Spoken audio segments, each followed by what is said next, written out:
This video has been brought to you by NordVPN. NordVPN is the leading virtual private network that protects your online identity whether you're at a coffee shop, airport, or anywhere. We'll talk more about NordVPN at the end of the video, but for now, let's get on with how to listen to your gut feelings from the philosophy of Carl Jung. Carl Jung once said, "Intuition is perception via unconsciousness." Your gut feelings or intuitions are entirely unique to you and can say a lot about who you are as an individual. Swiss psychologist Carl Jung delved extensively into the workings of the unconscious, offering insights that can help us better understand our intuitions and ourselves. Jung's most famous theory is the individuation process. Individuation is the art of learning how to recognize your inner and most unique attributes, desires, goals, strengths, and weaknesses. The most vital practice within this process is the exploration of the unconscious. A part of the unconsciousness is what Jung called the shadow. This contains all the aspects of yourself that you try to push down and deny. The attributes that you try to pretend you don't have, even to the point of convincing yourself. Examples of such traits are explosive anger, jealousy, envy, greed, pride, laziness, vanity, and more. But suppressing or ignoring these traits doesn't make them go away. Rather, they grow and fester in the shadows. This is the cause of sudden outbursts, emotional blow-ups, snapping at others, unwanted thoughts, unfairly blaming others, and more. In other words, they could be the source of your less desirable intuitions or gut feelings. Another highly influential source of intuition are your unconscious archetypes. Archetypes are part of the collective unconsciousness, a form of unconsciousness shared by all human beings. Jung was of the opinion that certain parts of one's personality and traits are present from birth, only waiting to develop, and that is the reason for all similarities between people across cultures, time, and space. They are the natural tendencies in our minds that help us understand and react to the world around us. An example of a Jungian archetype is the caregiver, the human urge to take care of one another. Jung's teachings on the unconscious and archetypes are vital to understanding your gut feelings, and how getting to know and learning to listen to those gut feelings can improve your life. Which is why in this video we're going to talk about how to listen to your gut feelings from the teachings of Carl Jung. Number 1. Get to know your shadow and your archetype. Jung says, "Intuition is not mere perception or vision, but an active, creative process that puts into the object just as much as it takes out." You can get to know your intuitions by getting to know your unconsciousness, by analyzing your shadow, by working on your individuation process. You can do this by utilizing self-reflection, meditation, analysis of dreams, fantasies, urges, and your own behavior. For example, you can keep a dream journal in which you write what you remember from your dreams as soon as you wake up in the morning.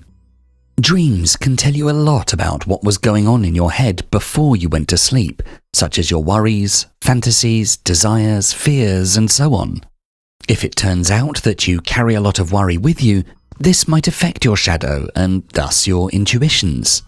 You might get the sudden urge to act tougher than you are to hide your insecurities, for example. Another very standard but very effective way to get to know your intuitions is to simply reflect on how you felt, acted, and made your decisions on any given day. Regularly reflect and ask yourself questions such as, why did I make this decision? Is there anything I wanted to do instead? Or what did I feel in the moment? You can practice reflection at scheduled times or whenever you have time, and you can do so by either thinking about it or, even better, write about it, otherwise known as journaling. In this way, you examine your shadow. Getting to know the shadow is a difficult and never-ending, yet incredibly rewarding process. When you get to know what it is that you push away, you get to know what drives you the most, and thus, what it is that forms your intuitions. Another incredibly important part of the unconscious that influences your gut feelings are the collective archetypes. It's crucial to identify which archetypes you can find within yourself. Examples of the archetypes and the kinds of intuitions that come to these types of people are the following. 1. The hero. The hero is a courageous fighter who believes that as long as they work hard or try hard enough, that they can achieve anything. Their intuitions would be rooted in stubbornness, faith in their own abilities, and perhaps even arrogance. 2. The caregiver. This is an archetype that almost cares more about others than themselves. Their intuition is to think of others before thinking of oneself, and their gut feeling is often to say yes. 3. The creator. The creator is a very artistic and creative type. Their gut feelings are often out there, but not in a bad way. They have a talent for quickly thinking of the most creative solution to a problem. 4. The rebel. This type of person is someone who likes to make their own rules and ignores limits. Their intuitions are often extreme, destructive, and on the far end of the spectrum. 5. The trickster. The trickster is a joker who mainly seeks out enjoyment and good times. Whenever they get into trouble, their gut feelings would include joking around, bargaining, and playing with the situation they found themselves in. 6. The sage. The sage finds honesty extremely important. They're the type of person who always tends to seek out the truth and be honest before anything else.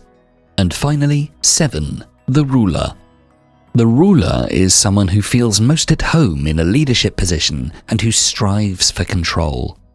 Their gut feelings are influenced by this desire. They're most often alert when they've got opportunities to grow their control, and their intuitions lead them to greater positions within their life, society, or company. Doing research on the Jungian archetypes and trying to determine which ones you see the most in you can tell you a lot about what types of intuitions you usually get. When you know yourself well and, for example, realize that you often act as a caregiver, you'll start to identify gut feelings that result from this archetype much more quickly. It's important to know that you can outgrow archetypes and grow into new archetypes when you think of this. Moreover, Jung identified 2 types of intuitions, introverted and extroverted. Introverted intuition focuses on rational thinking and recognizing patterns, while extroverted intuition is about exploring new possibilities. Introverted intuition looks inward for information, like solving riddles or predicting the future based on current clues. Extroverted intuition seeks outside-the-box ideas and solutions, often coming up with creative solutions effortlessly. So for every gut feeling you've managed to identify, you can try to figure out if it was introverted or extroverted. What information was it based on? For example, if you had an intuition not to take a certain offer, is it because it seemed sketchy, or because you've heard something bad about the person offering it? The former reasoning is introverted, based on the offer itself, and the latter is extroverted, based on outside information. This way, you can find out whether your intuitions are more often introverted or extroverted, and how you can use that to your advantage. You can also learn to improve either of the 2 kinds of intuitions, as we'll explain later. Your personality, unconsciousness, and intuitions are ever-changing. Thus, your self-analysis should be permanently ongoing. By paying attention to your subconscious, shadow, behavior, feelings, and archetypes, and by analyzing all your gut feelings in hindsight, you'll manage to get to know exactly what kinds of intuitions pop up in your head from time to time, and where they come from. Number 2. Remove what blocks your gut feelings. According to Jung, we cannot change anything until we accept it. Condemnation does not liberate, it oppresses. Even when you know what your gut feelings can look like, you might find yourself unable to act. Recognition isn't enough for action. Individuation is more than simply getting to know yourself. It also includes accepting yourself and then integrating all parts of yourself, thus creating one whole. You might have found out that you have helpful introverted gut feelings as a result of a certain archetype, but you could also have conflicting intuitions from the shadow. You could even have helpful unconscious gut feelings from certain aspects of yourself that you push away that are then blocked by your archetype. For example, imagine someone who's very trusting and optimistic, which is wonderful, except for when they let people start taking advantage of them. This might be the result of an archetype called the innocent. Now, imagine that this same person has some distrust or fear in their shadow, which they unconsciously suppress. These negative traits could be a useful source of accurate gut feelings when people mistreat you. So, when somebody ends up selfishly using this person, the person could have a gut feeling coming from their shadow traits that identifies that this is happening, but the trusting intuitions from the innocent archetype override that instinct. In other words, if you embrace your innocent archetype but reject your more negative traits, that archetype will always block the intuitions coming from the shadow, no matter how helpful they could be. And the same is true the other way around. If you embrace distrust, but none of your more empathetic or caring archetypes, you'll become someone who never learns to trust or lean on someone else. So how do you make sure that none of your gut feelings are blocked? According to Jung, the way to individuation is by integrating your conscious and subconscious. Instead of being two separate sides of yourself, you should be able to be optimistic and trusting without being naive or blind. This can only be done when you accept all parts of yourself. This, of course, is much more difficult than it sounds. Getting to know and accepting all parts of yourself is frightening. For example, the idea that you're actually a deeply jealous person, or that you're secretly selfish, or a bit of a liar. You probably can't imagine embracing these parts of yourself. However, every bad trait has a positive side to it. Fear and distrust can protect you from dangerous situations. Anger can make you more assertive and help you advocate for yourself. Jealousy or selfishness can be an ingredient for ambition, etc. Even in the example just described, with intuitions from the shadow being overtaken by intuitions from an archetype, the shadow played a helpful part, and moreover, it's impossible not to have any negative traits. The reality of the situation is, the shadow is only frightening and unhelpful when it's unacknowledged and unaccepted. Accepting it is the best way to let it help and benefit you. So instead of denying or working against traits you'd rather not have, ask yourself, in what situations have these traits helped me? In what situations could they help me? How could I balance my traits? Your shadow side and archetypes are here to teach you. They're there to show you who you are, why you are the way you are, and how that could be a good thing. All shadow and archetype traits are traits that could be positive if only you use them right. So question yourself, think of how to use them right, and never ignore or push them down. Number 3. Cultivate the ability to have your gut feelings. In the words of Jung, intuition doesn't say what things mean, but sniffs out their possibilities. Meaning is given by thinking. By daily, weekly, or even only monthly exercises, you can sharpen your mind and cultivate the ability to have quicker and more beneficial intuitions. Intuitions, as said before, are the result of our personal and collective unconsciousness. So, by exploring your unconsciousness in different ways, you train your intuitions. A few activities that can help you cultivate your introverted intuitions are the following. Try and view your problem from different perspectives. someone who thinks very differently from you, your future self, a character from a movie, or whoever else you think could be helpful. Meditate and try to examine your inner world. One of the most important aspects of meditation is to witness your thoughts as if you were an outsider. You acknowledge them and then let them go. By doing so, you can't distract yourself or get lost in unimportant matters, but you're still thinking. And this way, eventually some thoughts may arise that seem entirely new and original to you, thoughts that you would never have had otherwise. Make art.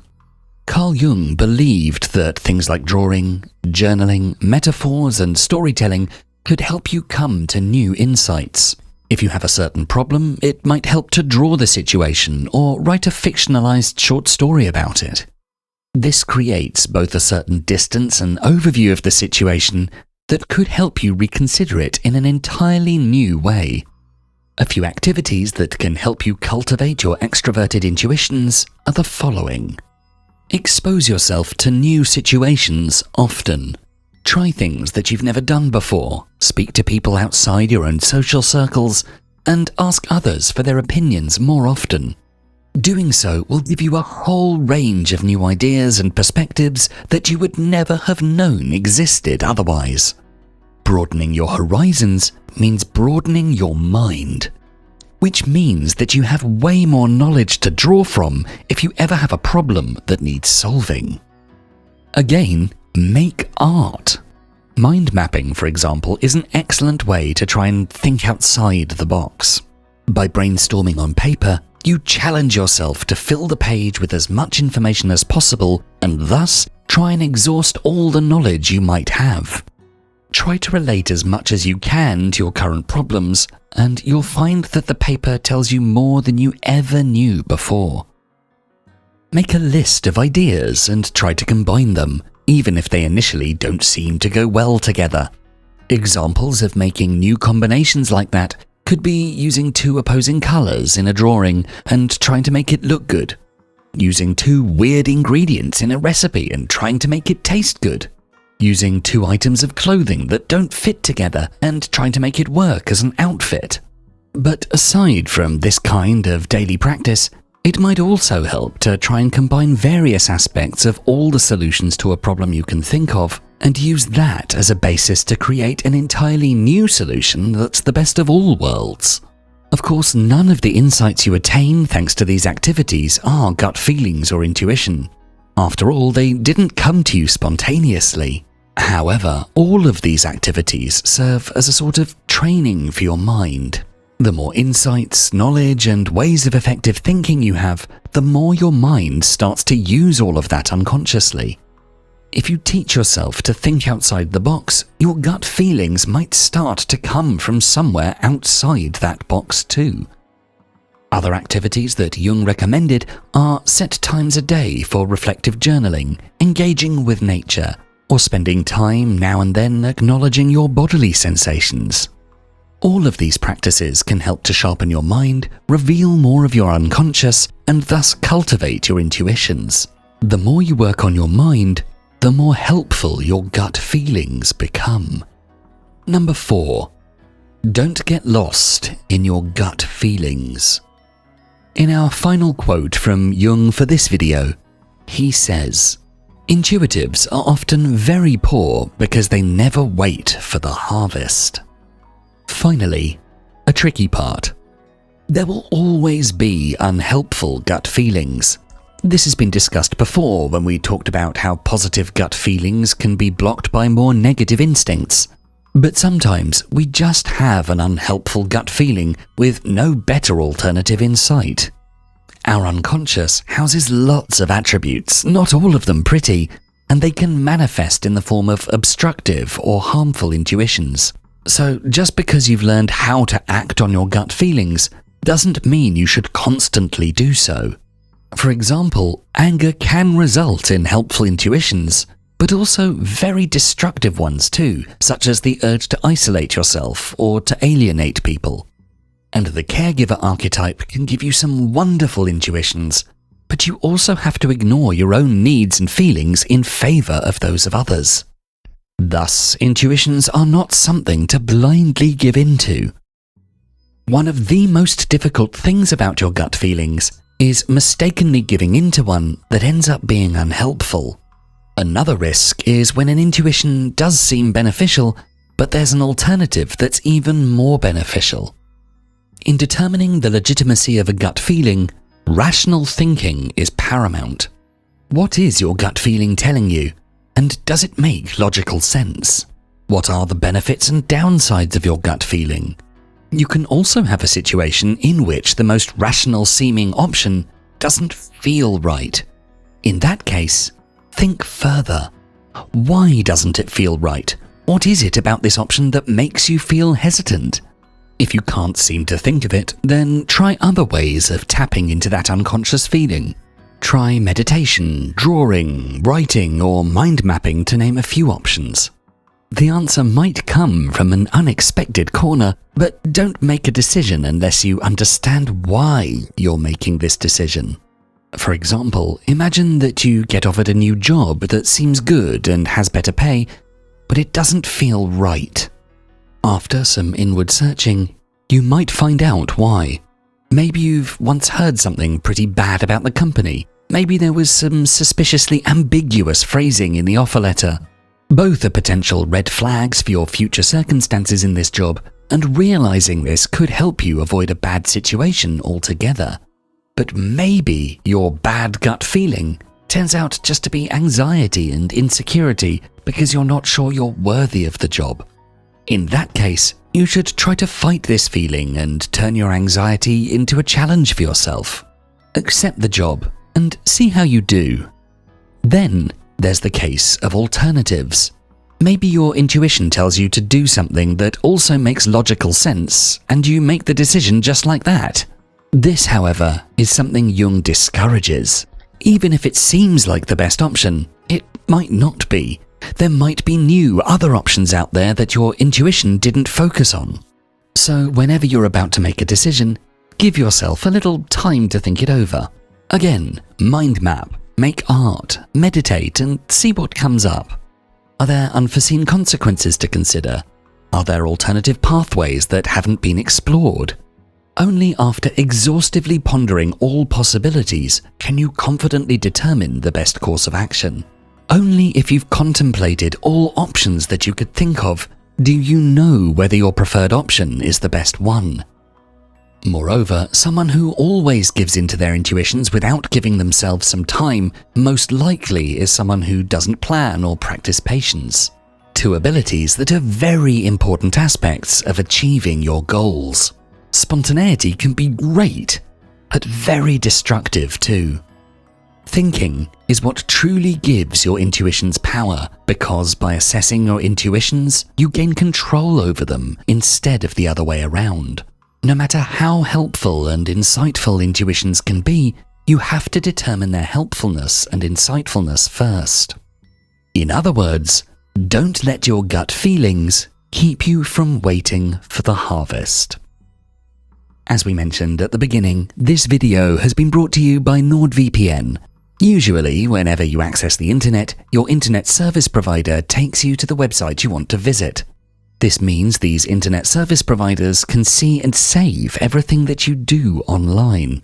They may even sell your information to the government, advertisers, and other third parties. This risk of your information getting out only increases once you log on to any public hotspot, either in hotels, cafes, or at airports, since anyone with basic hacking skills could access your sensitive information like your passwords, banking details, credit card numbers, and any other private details every time you put them online.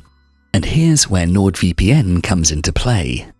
NordVPN protects your information by hiding your IP address and encrypting all the data you send or receive by tunneling your internet traffic through a specially configured remote server. This encrypted data then looks like gibberish to anyone who intercepts it. It's impossible to read. In fact, now NordVPN is more than just a VPN. It's now introduced a brand new threat protection feature to guard your devices against malicious websites, malware, trackers, and intrusive and malicious ads. All of us here at Philosophies for Life use NordVPN. The app makes using a VPN super simple. You can watch whatever you want regardless of your region. You can save your favorite servers, and depending on your usability, you can have up to 6 simultaneous connections. Click on the link below in the description and you'll get a huge discount which will get your monthly subscription down to the price you pay for a typical cup of coffee. Plus, on the 2-year plan, you'll get 4 extra months on top of Nord's 30-day money-back guarantee. Click on the link in the description below to enjoy a cleaner, safer, and more private internet today. If you enjoyed this video, please make sure to check out our full Philosophies for Life playlist. And for more videos to help you find success and happiness using beautiful philosophical wisdom, don't forget to subscribe. Thanks so much for watching.